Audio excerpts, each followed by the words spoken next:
여러분 이제 진짜 대한민국, 진짜 충북의 봄을 열 시간입니다. 다 함께 외쳐 주십시오. 곧 후보가 도착하겠습니다.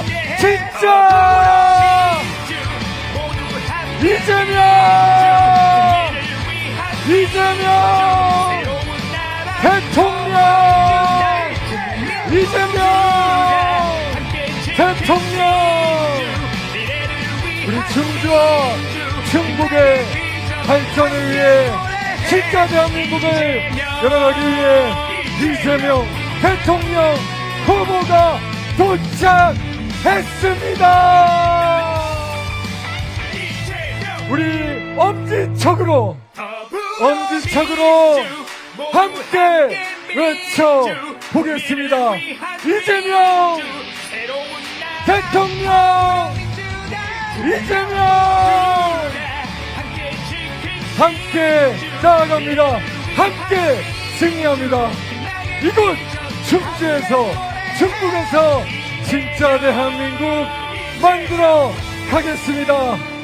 더불어민주 모두 함께 민주 국민을 위한 민주 새로운 나라 더불어민주당 모두가 함께 지킨 민주 미래를 위한 민주 청사 초롱의 이재명 후보님께 전달했습니다. 우리 어둠이 빛을 몰아내듯 우리 청사 초롱이 이 어둠을 밝혀낼, 우리 어둠을 몰아내고 우리 충주와 대한민국의 복이 될 것입니다. 큰 박수와 함성 부탁드립니다.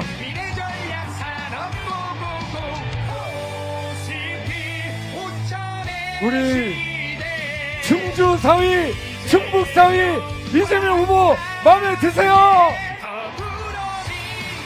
우리 새로운 진짜 대한민국 청사초롱의 그 빛 밝힐 수 있겠습니까?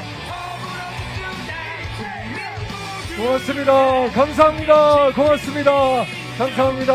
우리 이제 이재명 후보님이 진짜 대한민국, 진짜 충북을 만들어갈 그 비전과 그 말씀 들어보도록 하겠습니다. 이재명! 반갑습니다. 이재명입니다. 충주, 충청이 낳은 충주 사위.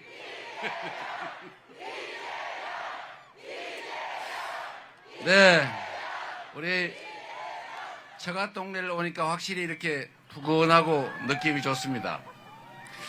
이 사위가 충주에, 아니 충청도에 선물도 자주 드려야 되는데 우리는 뭐 고속도로 이런 건 못 드리고, 고속도로는 안 되겠고, 우리 충주가 또 우리 충청이 균등하게 다시 희망을 가지고 발전할 수 있는 길을 열어드리겠습니다.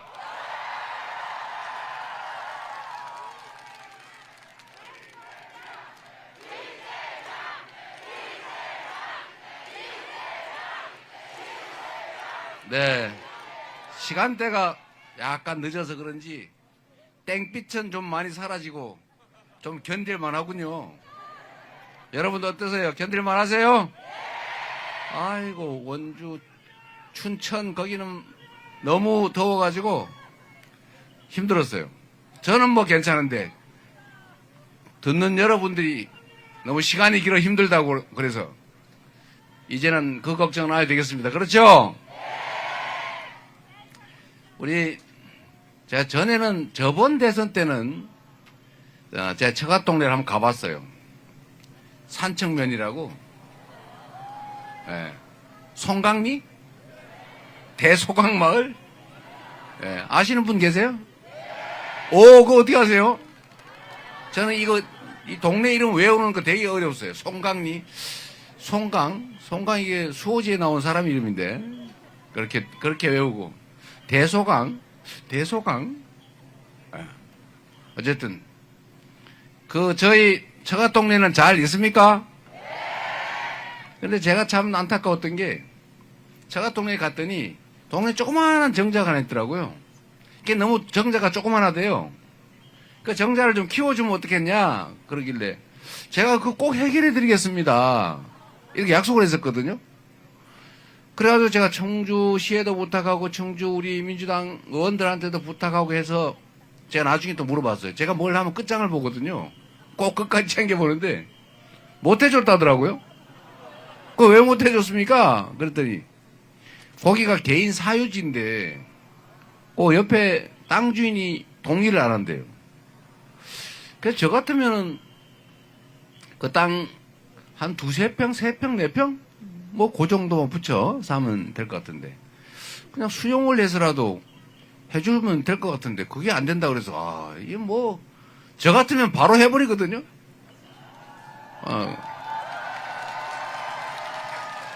그때는 제가 기회가 없어가지고 못했는데 저희 혹시 여러분이 대통령을 만들어 주시면 제가 그거는 어떻게든지 해결해 드리도록 하겠습니다.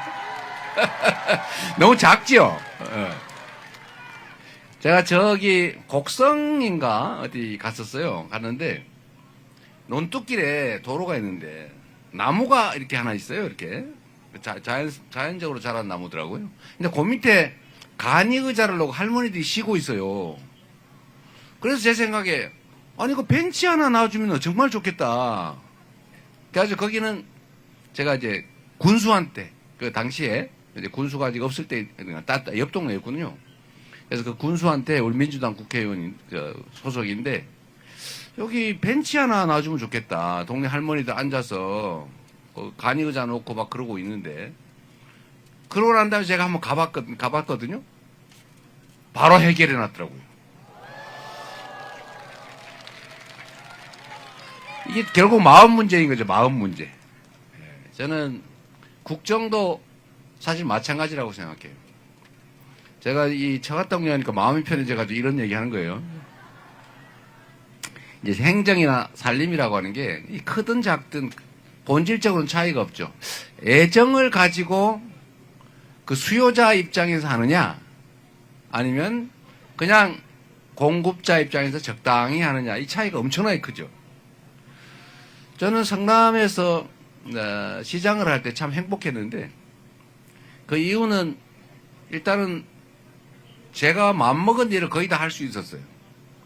정부로부터 상당히 많이 독립이 잘 돼 있었고 물론 뭐 성남시 돈을 제 마음대로 한다고 정부 박근혜 정권이 좀 미워해가지고 수사도 해도 안 되고 안팎을 해도 잘 안 듣고 그러니까 나중에는 돈을 뺏어간다고 그래서 제가 강화문에서 단식 농성도 한 일이 있긴 합니다만 여하튼 자율권이 좀 많아서 제 뜻대로 지정을 했어요. 근데 참 많은 걸 바꾸는데 결국은 제가 마음만 먹으면 이 행정이라고 하는 게 국정도 마찬가지죠. 마음을 먹으면 잘하기로 마음 먹으면 정말로 잘할 수 있어요. 이게 행정 책임자, 국정 책임자, 아니 뭐 동창 회장, 개모임 개주 다 똑같아요. 사실 본질은. 그 대표가 어떤 마음으로 그 모임을 이끌어가느냐에 따라서 그 모임이 흥하기도 하고 완전 망해버리고 없어지기도 하잖아요. 이 공직자라고 하는 거, 특히 선출직이든 임명직이든 이 공직자라고 하는 사람들이 하는 일, 공무, 이거는 정해진 게 특별히 사실은 없어요. 뭐 안 해도 그만이에요. 누구처럼 뭐 세월호가 바다에 침몰할 위기에 있더라도 뭐 드라마 보면서 잘 수도 있는 거죠. 눈 뜨면 출근이고 눈 감으면 퇴근이다. 뭐 이런 얘기하면서 그냥 내버려 둬도 사실은 문제가 되지요. 그러나 법에 그런 뭘 해야 된다 이렇게 정해지지 않았어요. 그래서 결국 세월호 사고가 나긴 했습니다만 좀 전까지 재직하셨던 그 어떤 분은 뭐 좀 뭘 드시는 걸 좋아하시잖아요. 제가 흉보자는 건 아닙니다. 근데 이분은 자유라는 이름으로 동네 국정에 관심을 별로 갖지 않으셨어요. 제가 보기에는. 경제, 그건 각자 알아서 하는 거야. 시장이 알아서 하는 거야.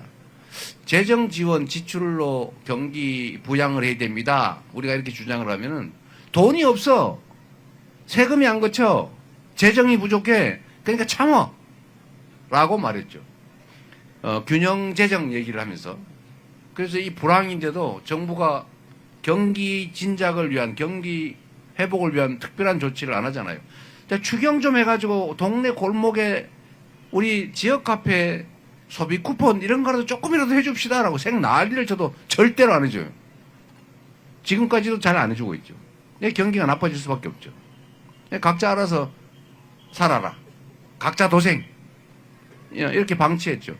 뭐 다행히 김문수 후보가 며칠 전에 갑자기 태도를 바꿔가지고 추경 35조 원 뭐 그러고 있길래 그 다행이다 라고 제가 생각합니다만 여하튼 안 하려고 해요. 방치를 해놨죠.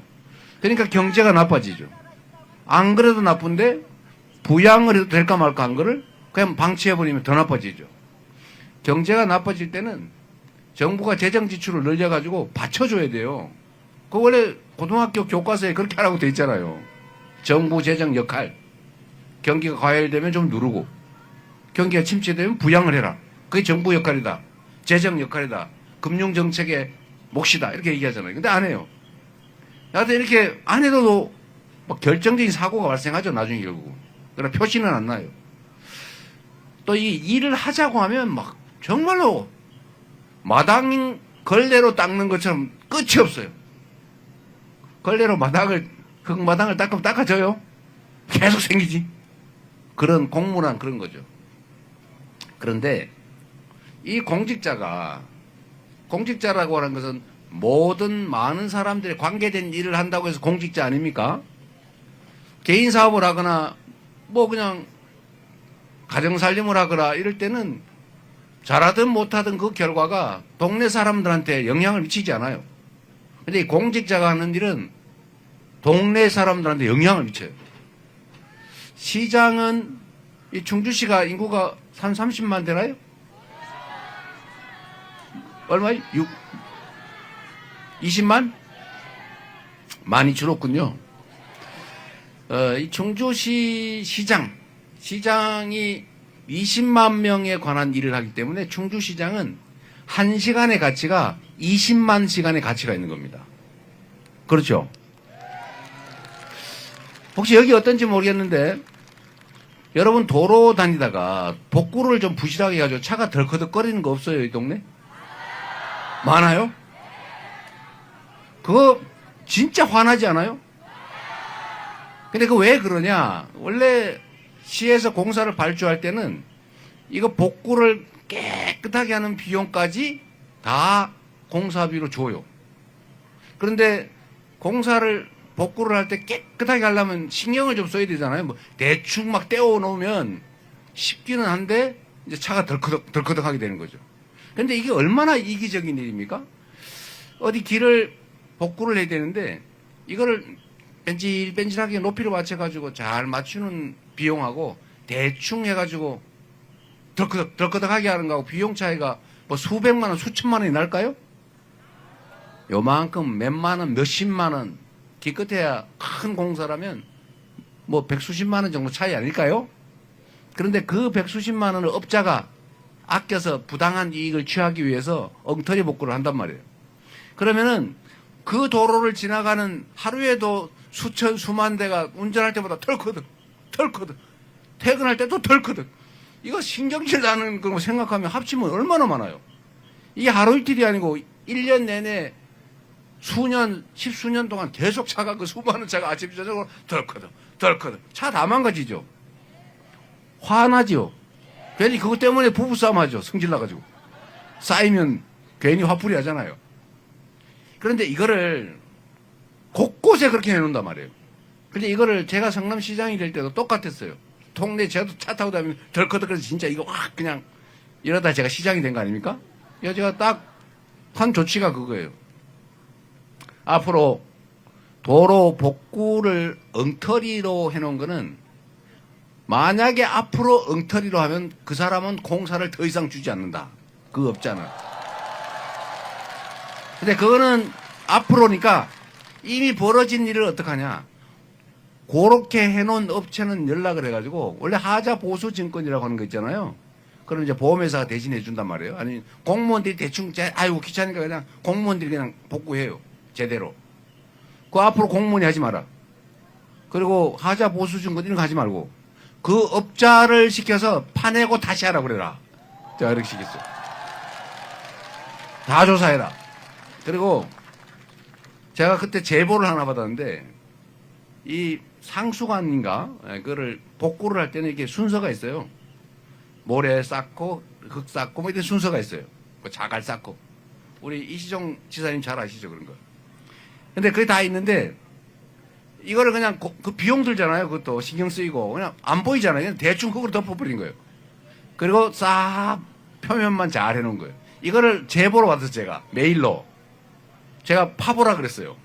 싹 파보니까 엉터리 해놓은 거예요. 그거 파내고 다시 공사해라. 그랬더니, 그게 원가보다 더 들어간대요.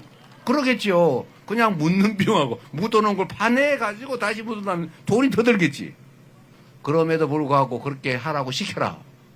복구해야 된다. 결국은 제가 시키는 대로 다시 했어요. 그 업자 엄청 손해봤겠죠.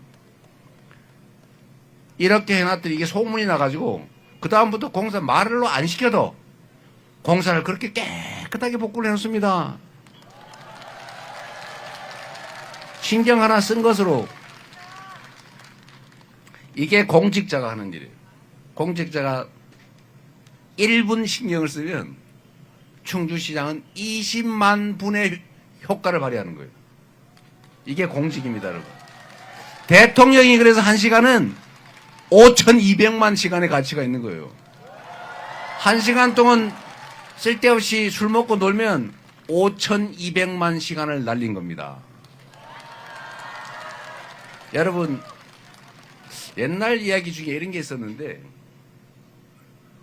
이 동네에 그런 얘기 있나 모르겠어요. 제가 어릴 때 옛날 이야기를 좋아해가지고, 요 장면만 기억이 나는데, 어디 무덤에 근처에 가가지고, 어떻게 해가지고, 죽은 친구를 만났는데, 이 친구가 술을 한 잔씩 줬대요.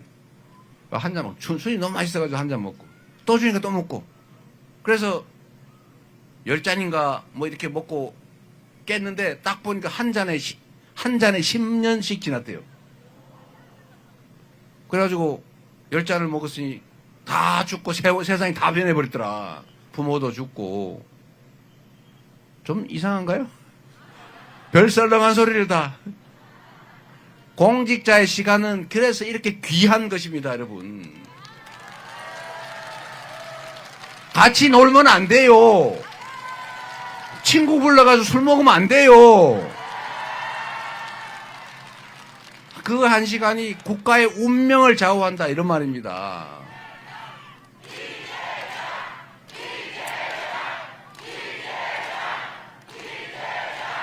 그리고 다 시장 살림하다 보면 예산 없다 이러죠. 예산 부족하죠. 남는 게 어디 있어요, 세상에. 할 일은 태산같이 많고 돈 쓸 때는 막 늘어졌는데 남을 때가 있습니까? 예산이란 언제나 선후 경중, 어떤 게 더 중요하고 어떤 게 더 급하냐를 결정하는 거예요. 남아서 쓰는 거 없습니다. 그래서 제가 빚도 갚아야 되겠고, 교복도 무상으로 해줘야 되겠고, 청년 배당도 좀 해줘야 되겠고, 뭐 산후조리비 지원도 좀 해줘야 되겠고, 학교 교육 예산 지원도 해줘야 되고, 돈 쓸 때는 많은데 돈이 막 없단 말이에요. 그거 어떻게 해요? 예산을 기존에 쓰던 거 잘 쓰는지 다 뒤져봐야지. 그래서 온갖 방법으로 뒤져가지고 줄였는데, 그 중에 하나 제가, 원래 가로등 정비 유지 보수 예산은 필요 경비잖아요. 그래서 이걸 가로등 한 개당 얼마 곱하기 연간 몇 개가 고장이 나고, 그러니까 보수 예산 얼마를 계약을 한단 말이에요. 제가 2년인가 이렇게 시정을 하다 보니까 좀 이상하다. 예를 들면, 숫자는 기억이 안 나는데, 아니 가로등 한 개에 예를 들면 3만 원이다. 그러면 2,000개가 고장이 난다고 치자. 이상하게 매년 고장 나는 숫자가 똑같이 예산에 맞춰서 똑같이 고장이 나더라, 이게 이상하게. 예? 그러니까 제가 테스트를 한번 해보기로 했어요. 제가 구청 과장, 3개 구청 과장을 다 불러다가 앉혀놓고, 이제 내년 예산을 지금 편성해야 되는데, 가로등 복구 예산이 300 몇십억인가 그랬어요. 가로등 유지보수 예산이, 관련 예산이. 그래서 지금부터 20%씩인가 25%를 일률적으로 삭감을 한다. 그러니까 잘 관리해보고 내년에 가을에 추경을 할 때 부족하면 해줄 테니까 최대한 견뎌봐라 이랬어요. 근데 과장들이 네! 그러고 갔어요. 그 다음에 제가 9월인가 이제 10월인가 예산 편성을 할 때 물어봤어요. 혹시 부족하지 않습니까? 그 추경으로 더 해드릴까요? 그랬더니 셋이서 입을 맞춘 듯이 아닙니다. 충분합니다. 지금 잘 견디고 있으면 되는 거예요. 그래서 다행이다. 그리고 더 안 늘려주고 그 한 해를 버티고 그 다음 해부터는 그냥 줄인 예산 기준으로 자연 증가분만 해서 그 후에도 아마 계속 하고 있을 거예요. 이거 놀라운 사실이 있지 않습니까? 350억이면 6, 70억 정도 그때는 내기로 68억인가를 절감했던 것 같은데 그 금액을 줄였는데 놀랍게도 말입니다. 이재명 시장이 지시를 해서 이재명 요새 무섭다는 얘기 많으니까 이재명이 무서워서 그랬는지 가로등이 더 고장이 안 난 거예요. 희한하지 않습니까? 그래서 결국은 그 줄인 금액으로 그냥 그대로 유지하고 그 돈으로 학생들 교복 하나씩 해줬더니 30만 원씩 10,000명밖에 안 되니까 30억으로 다 교복 무상으로 해주고 제가 박수 받고 칭찬받았죠.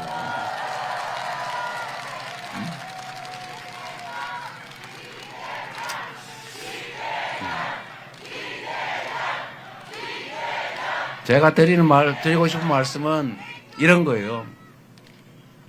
한 가정이 또는 한 기업이 잘 되냐 망하냐는 그 오너에 달려 있어요. 그 경영 책임자한테 달려 있어요. 똑같은 조선인데 이 선조는 유명하잖아요. 술 먹기 좋아하고 여자 좋아하고 신하들 중에 자기보다 능력이 뛰어난 신하 있으면 일하든 말든 이순신 같은 사람 죽이려고 그러고 이렇게 편 갈라가지고 저기 나중에 임진왜란 끝나고 난 다음에 공신책정을 하는데 이순신처럼 자기 목숨 바쳐 나라 구한 거는 3등. 그 의주로 도망갈 때 이거 뭡니까? 상년은 아니고 꼭 가마 들어준 사람은 1등 공신 시켜주고 이게 균형이 전혀 없잖아요. 이런 식으로 조선을 운영하다 보니까 결국은 외환을 불러들여가지고 전쟁이 일어나서 그 백성 수백만 명이 죽고 산천이 그냥 다 피로 물들고 조선 망할 뻔했잖아요. 근데 똑같은 조선인데 정조 우리 유명하잖아요. 그 후손인 정조가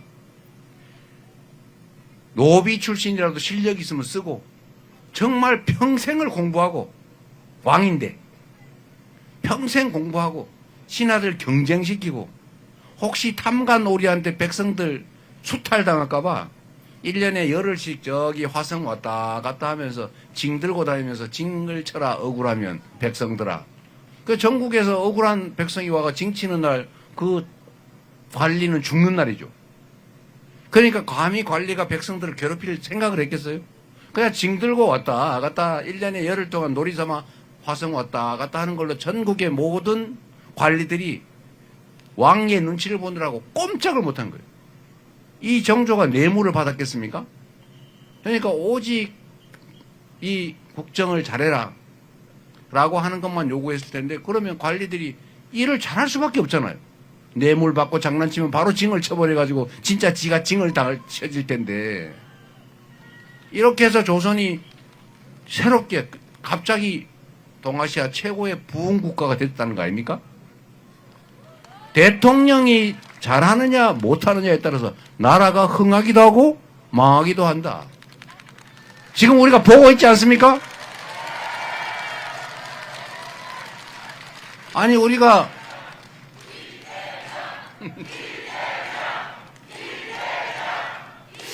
근데 우리가 3년 전에 겪었지 않습니까? 제가 부족해서 준비가 부족해서 결국은 지고 말았는데 그 때문에 여하튼 제가 부족해서 진 거예요. 선수 부족이지 뭐. 하여튼 그랬는데 이 대통령이라고 하는 이 대한민국 운명을 손에 쥔 사람 또는 그의 지휘를 받는 선출직 또는 임명직 공무원 또는 그를 배출한 정당, 정치 세력. 이 정치 세력이 정신 바짝 차리고 주어진 권력과 예산을 진짜 오로지 국가와 국민의 더 나은 삶, 미래를 위해서만 쓰고 정말로 노심초사하고 국민을 사랑하고 나라에 충성했으면 이 경제가 이 모양이 됐겠습니까? 외교 엉망진창으로 해서 이 국민들이 이제는 혹시 어느 나라세요 하면 코리아세요. 그럼 전에는 코리아세요. 그러면 네, 훌륭한 나라입니다. 박수 받았는데 요새는 코리아세요. 이러면 네, 그러면 그건 좀 이상한 나라 이렇게 얘기하니 그거 얼마나 망신스러워요. 이 국격을 훼손당했죠. 한반도는 평화가 얼마나 중요합니까? 휴전선에서 총 쏘고 막 서로 막 대남 대북 방송하고 막 삐라 뿌리고 오물 날라오고 이러면 다른 나라가 보면 아, 저 나라 곧 전쟁 나겠네. 이렇게 생각하면 외국인들이 대한민국에 투자하겠어요? 투자했던 것도 빼야죠. 대한민국 주식시장에 주식 사놨다가도 그 팔아버리고 차라리 대만 주식 사고 유럽 주식 사지. 여기 한국 주식을 왜 가지고 있겠어요? 그러니까 주가가 떨어지죠. 주가가 떨어지니까 자본 조달하기 어려우니까 기업들이 어려워지죠. 국민들 화나죠. 여러분 주식 떨어져서 화난 분 많죠? 이렇게 만든 게 결국은 무능하고 무책임하고 제일 심각한 거 국민의 삶과 국가의 미래에 대해서 무관심했다는 거예요. 대통령 뭐하러 합니까? 놀라고 합니까? 누구 괴롭히는 재미로 합니까? 권력을 이용해서 축제하는 재미로 합니까? 결국은 어떻게 됐어요? 주어진 권력으로 국민들을 민생을 챙긴 것도 아니고 이 나라가 더 나은 나라가 되게 한 것도 아니고 더 평화롭게 만든 것도 아니고 외교 잘해가지고 나라의 국격을 올린 것도 아니고 경제를 살린 것도 아니고 민생도 다 망가지고 결국 이렇게 되고 말았잖아요. 급기야 권력을 주었더니 그 권력으로 권력의 주체인 국민을 배반하고 국민에게 총구를 겨누고 앞으로 너네 권력은 없다. 너네는 피지배자들 뿐이다. 권력은 영원히 내 거. 앞으로 영원 묵은토록 군대를 통해서 대한민국을 내가 지배 통치하겠다. 나는 왕이 되겠다. 고 해서 버린 게 바로 비상계엄 아닙니까 여러분? 내란 행위 아닙니까? 그래서 결국은 나라를 이렇게 만들어 버렸잖아요. 이제는 다시 회복해야 되지 않겠어요? 하기 따라서 지금 이렇게 저는 제일 가슴 아픈 게 그런 겁니다. 여기 우리 나이 든 우리 의원님들이나 우리는 그래도 젊은 시절 기회가 많은 시절을 살았어요. 비록 그때 어렵긴 했지만 기회도 많고 또 미래가 있고 분명히 더 나아질 것이라고 믿었기 때문에 희망이 있었잖아요. 그래서 힘들어도 아이 낳고 힘들어도 교육시키고 지금까지 잘 살아왔어요. 근데 지금은 어떻게 됐습니까? 정말로 가슴 아픈 일은 기회가 부족해서 성장률이 떨어지니까 기회가 부족하고 또 누군가가 정치한다는 사람들이 통합하고 화해시키고 같이 가자고 해도 부족할 판에 자꾸 편 갈라가지고 싸움시키고 네 편, 내 편, 그리고 남의 편은 내 편 아니면 다 죽일 놈, 우리 편은 무조건 혜택 특혜 주고 이래서 국민들이 갈갈이 찢어졌어요. 그 중에 가장 안타까운 상황, 이 같이 사귀고 살림을 같이 차려도 부족할 이 청춘 남녀들이 편을 갈라가지고 남녀로 편을 갈라 싸우지 않습니까? 이게 대체 뭡니까 이게? 서로 의지해야 될 청년 세대와 노인 세대는 서로 의존적 협조적 관계에 있지 않아요? 이거 어떻게 편을 갈라가지고 이 노인과 청년이 세대 간 갈등을 해요. 이제는 뭐 장애인, 비장애인 갈라서 싸움을 시켜요. 옛날에 박정희 군사정권이 지배 통치를 쉽게 하려고 경상도, 전라도 갈라가지고 경상도 막 지원해주고 전라도 일부러 괴롭히고 이래서 양 지역이 싸움하게 만든 다음에 경상도에 의존해가지고 장기 집권했지 않습니까? 지금도 여전히 그런 걸 기도하고 있어요. 어떻게 청춘 남녀를 갈라가지고 싸움을 시킵니까? 그리고 경제 정책을 하는데도 아니 경제 정책이라고 하는 게 먹고 살자고 하는 거고 국부를 늘리자고 하는 거고 그건 철저하게 경제 논리에 따라서 해야 되는 거고 거기는 부모 자식의 윤리 문제도 사실은 2차적인 거 아닙니까? 부모가 부탁을 해도 돈이 안 남으면 사업 안 해요.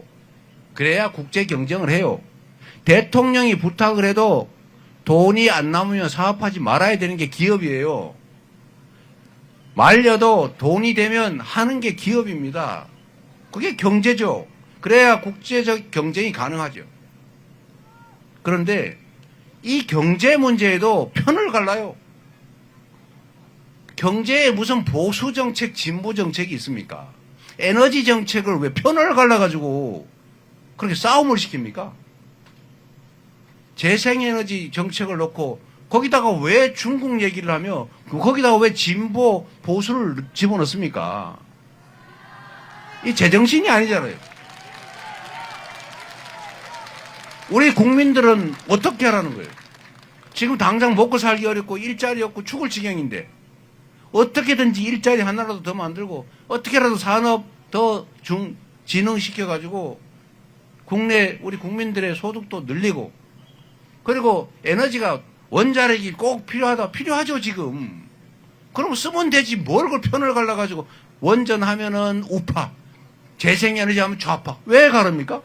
재생에너지도 필요하고 원전도 필요하잖아요. 둘 다 쓰면 안 돼요.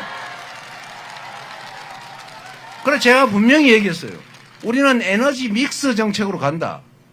지금 장기적으로는 재생에너지 중심 사회로 가야 되고 재생에너지 관련된 산업을 진흥해서 우리가 먹고 살 길도 찾을 건데 그러나 기저전력이 아직도 필요하다. 그러니까 항시 공급되는 전력이 필요하다. 왜냐하면 바람이 안 불면 어떡해요? 해가 안 뜨면 어떡해? 그럴 때를 대비해서 기저전력으로 유지하자. 그래서 제가 둘 다 쓰자. 비율은 상황에 따라 적절히 조정하자. 그렇게 분명히 에너지 믹스라고까지 말까지 해가지고 붙여놨는데 갑자기 저를 재생에너지만 하자고 하는 진보 무슨 좌파 경제 정책 이런 소리를 해요. 이거 나라 살림을 하자는 사람들이 해서는 안 될 말 아닙니까 여러분? 먹고 사는 문제 뭐 좌파면 어떻고 우파면 어떻고 진보면 어떻고 보수면 어떻고 뭔 상관 있어요? 국민들은 등 따시고 배부르게 좋은 일자리 생기고 소득 늘고 미래 불안하지 않고 평화롭고 그러면 되는 거 아닙니까? 거기 주력을 해야지 뭘 색깔을 자꾸 따지고 출신을 따집니까 여러분? 앞으로 이번에 대선 선거를 하더라도 그것처럼 자꾸 편가르고 증오, 혐오 부추기고 싸움시키고 자꾸 미래보다는 과거 얘기하고 긍정보다는 부정이나 하고 이런 거 뽑지 말고요. 미래를 얘기하는 희망을 얘기하는 더 잘 사는 세상을 향해서 통합해서 가자고 하는 더불어민주당 이재명 지지해 주시겠습니까?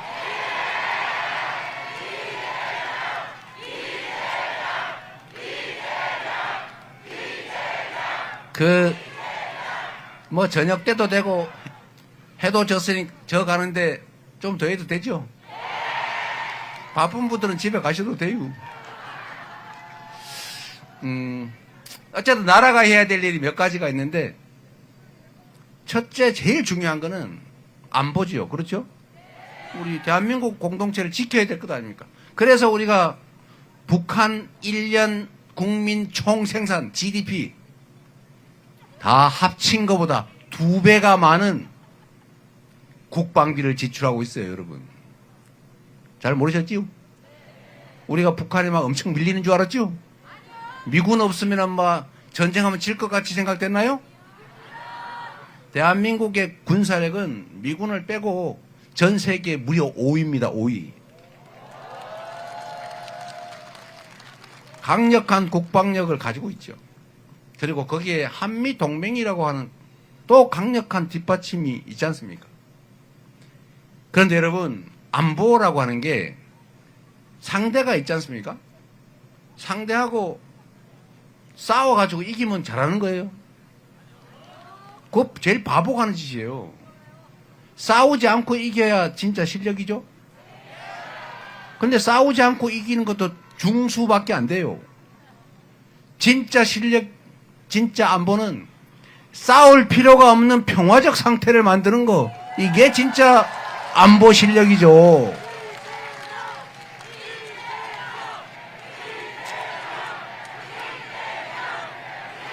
그래서 여러분, 우리가 강력한 억지력을 유지하고 강화하되 이건 기본이고, 그걸 가지고 어깨 힘주면서 겁박하고 막 강대강으로 막 해가지고 서로 막 인상 팍 쓰면서 서로 총구 켜놓고 막 이렇게 하는 거 필요하지요. 그러나 여기에 더해서 대화도 하고 소통도 하고 협력도 하고, 우리가 10개 주고 그쪽에서 100개를 받을 수 있으면 100개의 이익을 얻을 수 있으면 교류 협력해야 되는 거 아닙니까? 그래서 평화롭게 서로 공존하고 서로 도움되는 길을 찾아가서 서로 침략할, 전쟁하고 서로 죽이고 살리고 이럴 필요가 없는 평화로운 상태를 만들면, 길게 봐서 지금 당장은 어렵겠지만 우리 통일을 향해 가야 되지 않아요? 서로 원수처럼 으르렁거리고 막 서로 죽이자 이러면서 우리 헌법이 정한 평화적 통일의 길을 갈 수 있습니까? 지금 통일 얘기하면 저 참 철진한 대도 않는 소리 한다는 분 많아서 지금 당장 하자는 건 아니고, 우리가 길게 보면 이 분단 체제를 수백 년 계속 유지할 겁니까? 역사의 눈으로 보면 이 분단 70년 그렇게 길지 않아요. 남들은 300년 만에 통일하기도 하고 2000년 만에 나라가 다시 만들기도 하고 그러는 거 아닙니까? 그 역사의 눈으로 보면 이 분단의 기간이 그렇게 길지 않습니다. 준비해야죠. 그런 당위성도 있지만 또 현실적인 측면에서 북한하고 자꾸 티격태격하고 군사적으로 대치하고 전쟁 위협이 교조되면 당장 우리의 삶이, 경제가 나빠져요.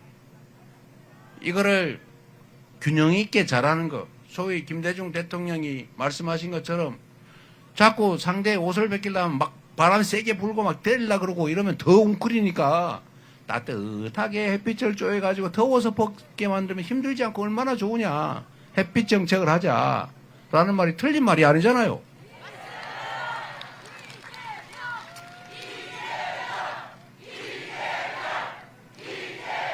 그래서 안보도 보수당이, 사실 국민의힘은 보수당 아니에요.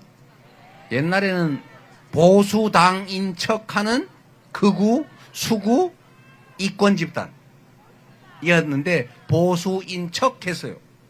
요새는 아예 나 보수도 안 해 라고 아예 껍데기도 벗어 던져버렸어요. 맞아요. 내란 세력이죠. 국가의 법 질서, 헌정 질서를 파괴하자고 주장하는 보수 봤어요? 내란을 일으키는 보수 봤어요? 내란 수괴를 비호하는 보수 봤어요? 이런 건 보수가 아닙니다. 여하튼 보수인 척하던 그 세력이 안보를 잘했냐? 아니면 평화적으로 공존하고자 하는 진정한 평화 상태를 만들려고 노력했던 민주당 정권 또는 민주당이 더 안보를 잘했냐? 어느 쪽이 더 안보를 잘했습니까? 뭐 너무 명백하잖아요. 그 중에 특히 안보는 모든 우리 공동체의 운명이 달린 일이잖아요. 이거 가지고 장난치면 돼요, 안 돼요? 안 되죠? 맞아요? 절대로 그러면 안 되죠. 그런데 이 가짜 보수 정권이 이때까지 한 짓 생각해 보세요. 정치적으로 자기들 이익 보겠다고 이 안보에 위협을 가했잖아요. 대표적인 게 뭐예요? 북풍 사건이라고. 꼭 무슨 선거 때만 되면 휴전선에서 부딪혀요. 그러면 사람들이 불안해가지고 보수당 찍었잖아요. 가짜 보수당 찍었잖아요. 그러다 심지어는 북한에 돈 주면서 총 쏴달라고 부탁했죠? 총풍 사건이라고. 작년 12월 내란 사태 전에는 근 1년 동안 북한 자극하느라고 북한 건드려가지고 군사 도발 시켜가지고 국지전 일으킨 다음에 그걸 명분으로 내란 즉 비상계엄 하려고 했다는 의심이 있지 않습니까? 지금 내란죄만 처벌하고 있는데 외환죄, 군사반란 외환죄, 군인을 동원해가지고 저쪽이 침략하게 만든 다음에 싸움을 하려고 했던 이게 중범죄예요. 이 내란죄보다 더 큰 범죄입니다. 이건 이 군사반란 이건 사형밖에 없어요. 수기에는. 더 큰 범죄가 의심이 된다. 이게 사실이라면 대한민국 국가의 운명을 놓고 장난을 한 겁니다. 안보를 훼손해서 정치적 이익, 비상계엄 선포, 불법 비상계엄의 근거로 삼으려고 했잖아요. 이게 국가에 대한 충성심이 손톱만큼이라도 있으면 국민에 대한 충성심이 아니면 애정이 정말 바늘끝만큼이라도 있었으면 이런 짓을 생각이나 상상이나 할 수 있었겠습니까, 여러분? 이런 사람들이 안보를 중시하는 보수당 맞습니까? 안보는 민주당 맞습니까? 맞잖아요.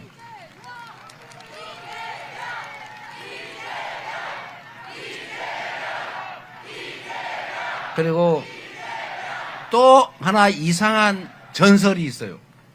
그 전설이 뭐냐? 국민의힘 보수당이 경제는 잘해. 경제는 잘하는데 부패한 게 보수당이고 진보적인 민주당은 깨끗하긴 한데 무능해. 이런 이상한 소문이 전설이 있었잖아요. 이거 완전 가짜 전설 맞습니다, 여러분. 제가 명확한 증거를 하나 댈 텐데 지금 당장 인터넷 한번 쳐보세요. 민주당이 집권했을 때 주가가 올랐습니다. 보수당이 아니 자꾸 이름이 자꾸 나도 하도 오랫동안 써가지고 가짜 보수당이 집권했을 때는 주가가 떨어졌어요. 지금 민주당이 집권할 가능성이 높아가는 것 같으니까 주가가 다시 방향을 틀어서 오르고 있지 않습니까? 근데 이게 여러분 합리적 객관적 근거가 있어요. 왜 그러냐? 저 가짜 보수당은 합리적이지 않아요. 일단 부패해요. 무능해요. 편짝이나 하지 합리적으로 정책 결정을 하지 않아요. 그러니까 시장이 불안정해집니다. 예측이 안 돼요. 아니 대한민국 경제 산업 정책의 방향이 뭐지? 몰라. 어디로 튈지 몰라. 이러면 투자를 할 수가 없어요. 그리고 매우 불공정하고 불합리해요. 주가 조작을 해가지고 주식시장을 분탕질을 해가지고 떼돈을 벌어도 힘세면 처벌을 안 해요. 주식시장을 믿을 수가 있습니까? 저 나라는 규칙을 어겨도 힘세면은 다 봐주는구나. 이런 나라에 어떻게 믿고 투자하겠습니까? 그러니까 경제가 망가질 수밖에 없는 거예요. 그런데 민주당이 집권을 하면 경제정책, 산업정책을 내잖아요. 물론 100% 만족스럽지 못한 경우도 있지만 목표는 명확하게 정하고 어쨌든 노력하잖아요. 자유, 나는 몰라, 각자 도생 이러지 않는단 말이에요. 지금도 앞으로 우리가 해야 될 방향은 명확해요. 생각을 해보면 이제는 AI 인공지능 없이는 살 수 없어요. 그걸 외면하면 전자계산기 없이 주판 들고 계산하는 사람하고 똑같아져요. 앞으로는 무슨 일을 하더라도 제가 보좌관한테 물어보기보다는 제가 차라리 인공지능 챗GPT 내가 $22 주고 쓰고 있는데 거기다가 물어보면 그거 훨씬 더 빨라요. 야, 좀 길게 보고 해보세요. 그러면 길게 쫙 해가지고 와요. 0.5초 또는 1초 안에. 이런 세상이 됐어요. 이걸 온 국민이 다 쓸 수 있게 해줘야 됩니다. 이거를 온 산업에 다 적용해 줘야 돼요. 우리가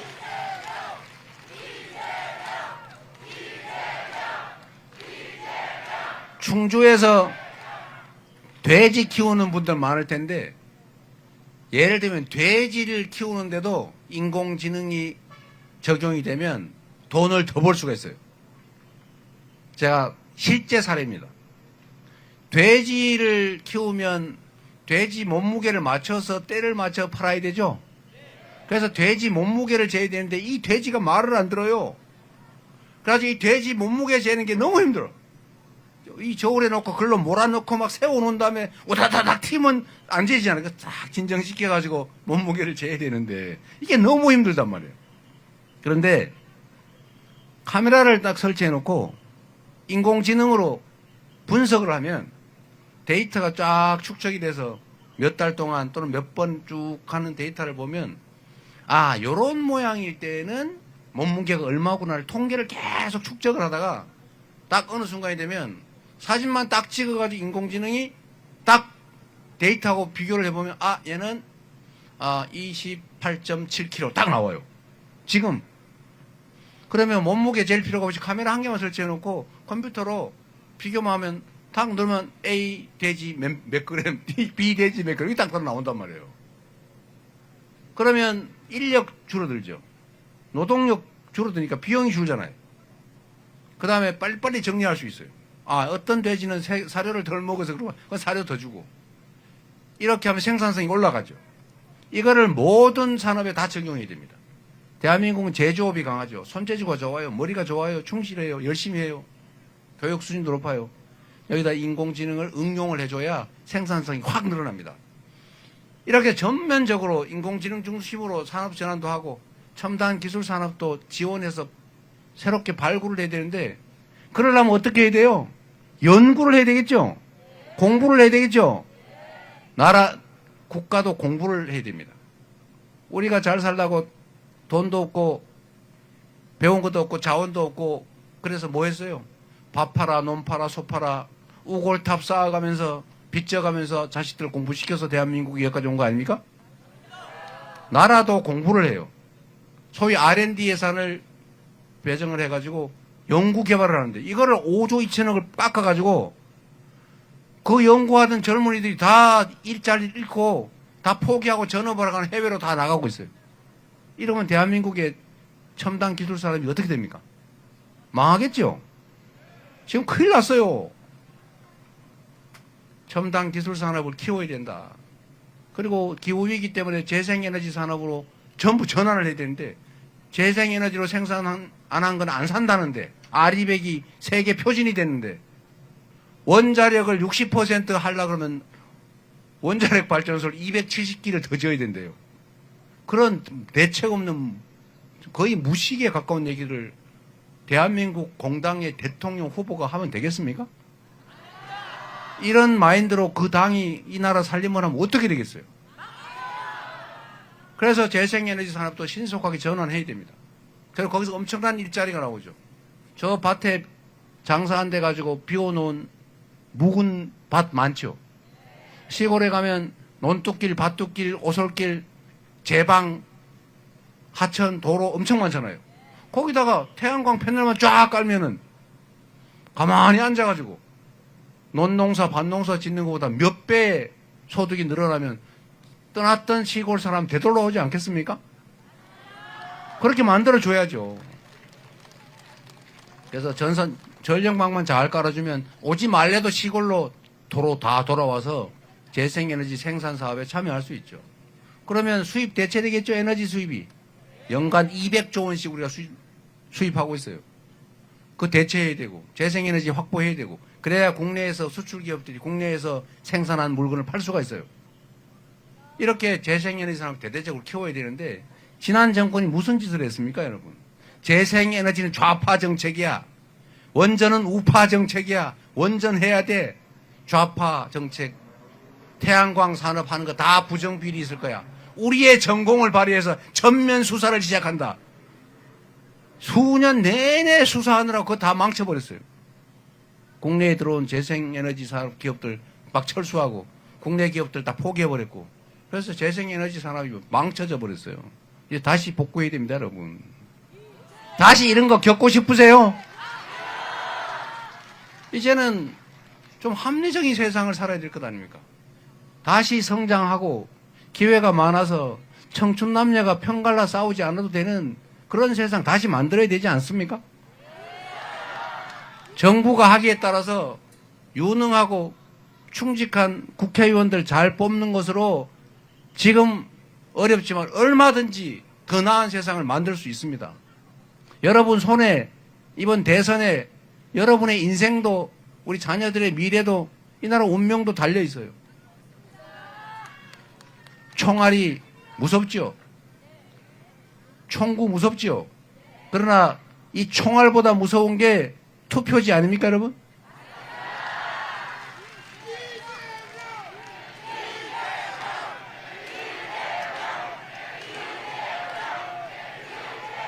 준비된 유능한 수권정당 민주당 그리고 성남시 경기도 민주당 여기에서 진짜 실력을 실적으로 증명한 이재명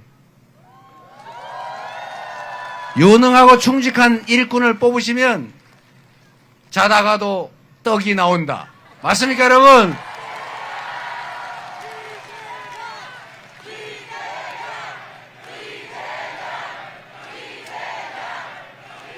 그리고 저기 학시 나왔네.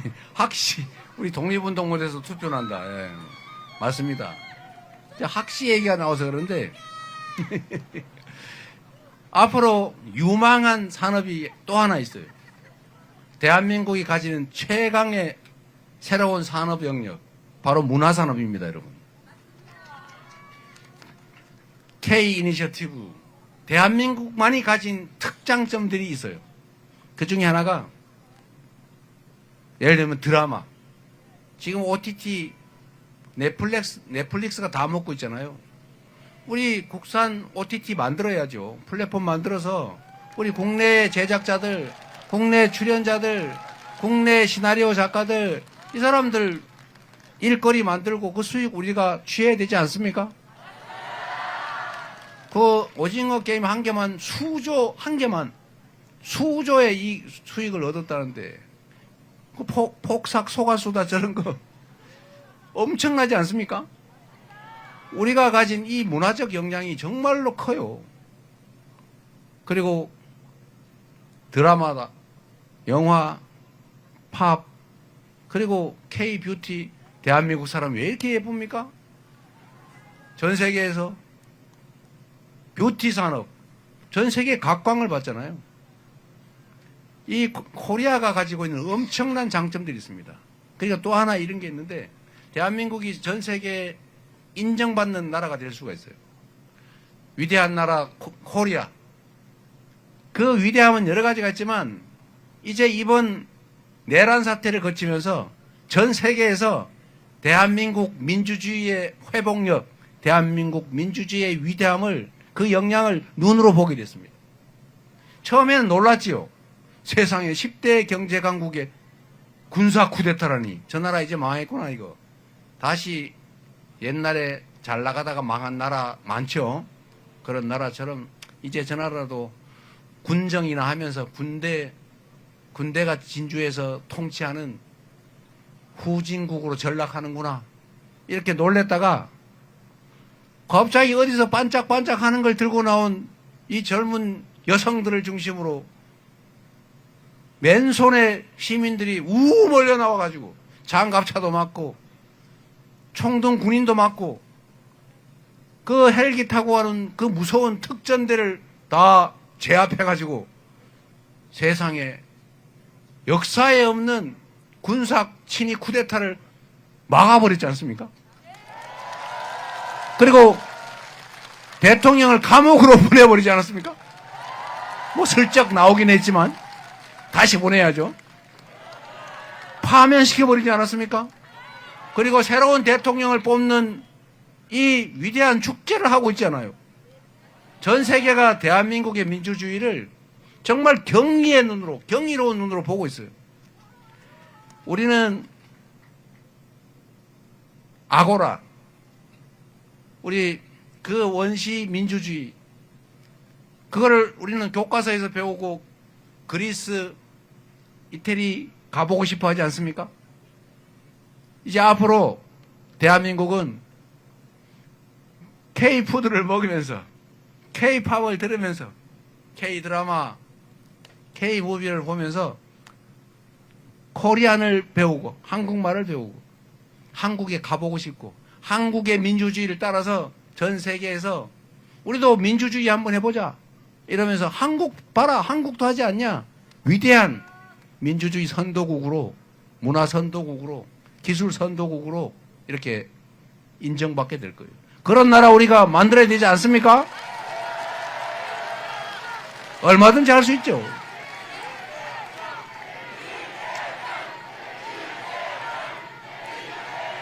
그런 나라 우리 꼭 만들어야 되겠죠? 우리 하기 따라 얼마든지 할 수 있습니다. 작년 12월에 그 겨울 그 엄혹한 그 위험한 세상도 우리가 바꾸고 있는데 우리가 분열하지 않고 작은 차이를 넘어서서 단합하고 정말로 충직하고 유능한 일꾼들 잘 뽑아서 잘 감시해서 우리가 더 나은 세상을 향해서 함께 나아가면 지금보다, 아니 좀 전에 있었던 회복된 나라보다 훨씬 더 나은 세상 반드시 만들 수 있습니다. 그렇게 해야 되겠죠? 꼭 그렇게 합시다, 여러분.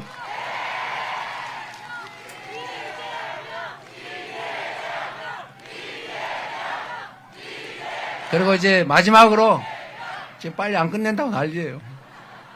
마지막으로 우리 희망에 관한 이야기니까요. 이 얘기는 한번 하고 가고 싶어요.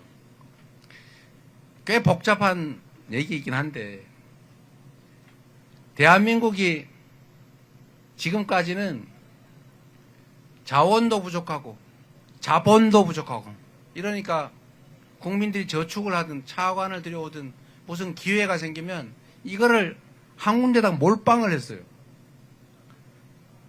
불균형 성장 전략을 취했습니다. 왜냐하면 모두에게 동등한 기회를 주면 다 흐지부지 되니까 어쩔 수 없던 측면이 있어요. 그걸 박정희 산업화 시대에 했던 거죠. 그때는 재벌 몇 군데, 대기업 몇 군데다가 돈도 다 빌려주고 차관 들어오면 거기다 몰아주고 그러느라고 부정부패도 많이 생겼죠. 정치 권력과 경제가 밀착해가지고 부패도 많이 생겼어요. 그러나 그건 불가피한 측면이 없지 않습니다. 그렇게 해서 지역은 서울로 몰빵, 기업은 몇몇 대기업으로 몰빵, 인물로는 모두에게가 아니라 특정한 소수 잘난 사람한테 몰빵. 이렇게 해서 대한민국이 빨리 성장했어요. 그래서 근대화도 산업화도 이뤄냈죠. 그런데 이게 어느 날 보니까 너무 부패해진 거예요. 어느 날 보니까 너무 특수한 계급이 많이 생겼어요.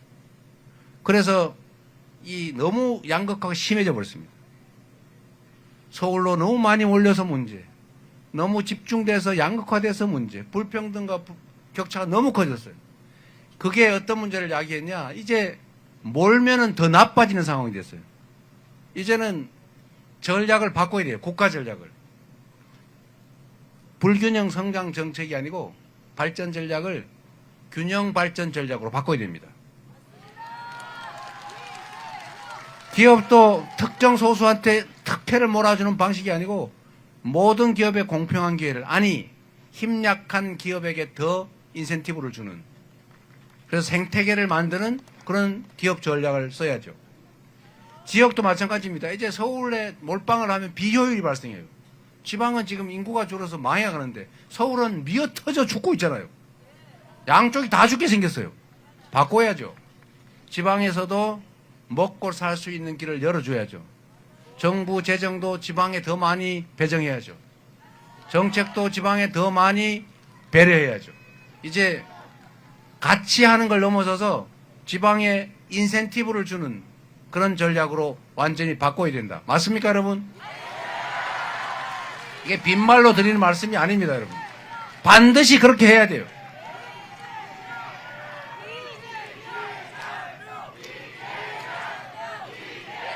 반드시 그렇게 해야 나라가 살 길이 생겨요. 지속적으로 다시 성장해 갈 수 있어요. 그래야 기회가 생겨서 사람들이 싸우지 않고 같이 손잡고 살 수 있어요. 그리고 충분히 그렇게 할 수 있습니다. 그런데 여기서 문제가 생기고 있어요. 우리 국민들은 그게 너무 당연하다고 생각해요. 그런데 이 몰빵 전략에 혜택을 보던 집단, 사람들, 기업들 있을 거 아닙니까? 근데 이 기울어진 운동장을 이제 펴서 같이 만들어 가야 되는데, 그러면 이 기울어진 운동장에서 특혜를 받던 그 사람들 입장에서 보면 평생 수십 년간 나는 이 특별한 혜택을 누려왔는데 이게 지금 없어지게 생긴 거예요. 공정한 세상이 되면 없어지게 생겼어요. 노무현 대통령을 보면서 사람들이 그런 불안감을 느꼈죠. 저 비주류, 저 대학도 못 나온 사람, 우리는 대학 나온 사람끼리 동창회 이런 거 하면서 막 연결돼 있고 주말에 술도 먹고 룸사롱도 가고 골프도 치고 서로 선물도 나누고 이권도 나누고 이러면서 우리 잘 살고 있는데 저 인간은 우리하고는 같이 놀던 사람이 아니에요. 그런데 그 사람보다 더 위험한 사람을 발견한 거예요. 저 성남 천둥 벌구성이가 지방에서 놀더니 갑자기 도지사로 오더니 무슨 대통령 후보로 나오더니 당대표를 갑자기 하질 않나. 저 사람이 만약에 그 사람이 말한 대로 살아온 방식대로 공정하게, 진짜 공정하게 해버리면 우리는 어떻게 되는 거지? 라는 사람들이 생겨난 거예요. 그 사람들은 싫을 겁니다. 그리고 뺏기지 않을까 무서울 수 있죠. 그러나 혼자 무서워하면 안 되니까 다른 사람한테 정상적인 사회가 되면 이익을 볼, 혜택을 볼 사람, 정상적인 권리를 누리게 될 사람들한테 선동을 하는 거죠. 저 사람 위험해. 저 사람 사고 칠 거야. 저 사람 되면 너도 위험해. 그러나 사실은 자세히 보십시오. 이재명이 성남시, 경기도 여기 행정을 책임지면서 부당하게 한 일이 있습니까? 덮어 씌우고 가짜로 조작해서 그러지 제가 10원 한 장 챙긴 일이 있습니까? 제가 업자 만나가지고 커피 한 잔 얻어먹은 일이 있습니까? 10년, 10수년을 작업을 해도 제가 씨알이 안 먹겠다잖아요. 그러니 그들 입장에서는 불안하겠지요. 그래서 여러분, 지금이 내란을 극복하는 선거이기도 하지만 대한민국이 근본적으로 방향을 선회하는 변곡적임이기도 해요. 이번 선거가 가지는 정말로 큰 의미죠. 왜 그들은 이재명 대통령 후보를 그렇게 싫어합니까? 제가 뭐 나쁜 일 했어요? 저하고 뭐 원수졌습니까? 그런데 저렇게 난리를 칩니다. 그전에는 그러지 않았고 이렇게까지는 안 했잖아요.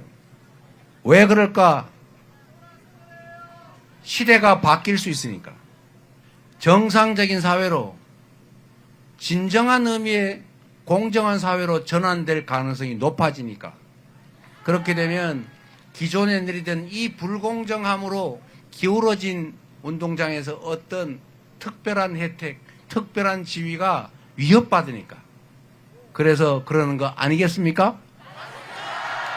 여러분이 지켜주시기 바랍니다.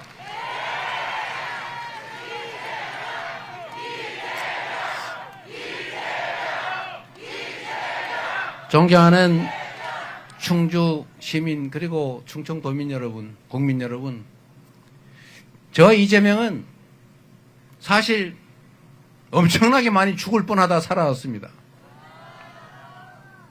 펜으로 죽을 뻔했고, 법으로 죽을 뻔했고, 칼로 죽을 뻔했고, 이제 마지막 남은 게 총으로라는 겁니다. 그러나 다 우리 국민 여러분 덕에 이렇게 살아 있습니다. 국민은 집단 지성을 가진 위대한 유기체예요. 국민은 그냥 흩어진 모래알, 힘없고 못 가진 약한 존재들처럼 보이지만 이렇게 모여서 위대한 역사를 만들어내는 거대한 집단 지성체입니다. 그 집단 지성체를 저는 믿습니다. 그리고 그 국민들 덕에 펜을 넘어 법을 넘어 칼을 넘어 살아남았고 앞으로 총탄도 넘어서 반드시 살아나와서 여러분의 훌륭한 도구가 되도록 하겠습니다. 감사드립니다. 최선을 다하겠습니다.